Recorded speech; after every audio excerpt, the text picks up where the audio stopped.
Now, overtaking can be extremely dangerous if not executed with safety and forward planning. Now, there are three important factors to consider.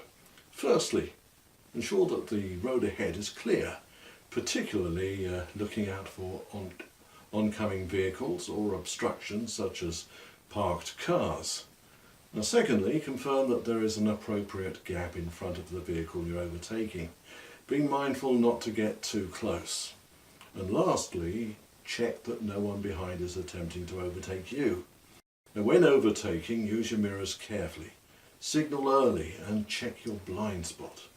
Pass the vehicle quickly and allow enough space to re-enter the lane. Take care at night or with poor visibility from either weather conditions, a bend in the road or a change in gradient. Remember to check the signs and road markings prohibiting overtaking, and only overtake on the right unless the vehicle you're overtaking is turning right.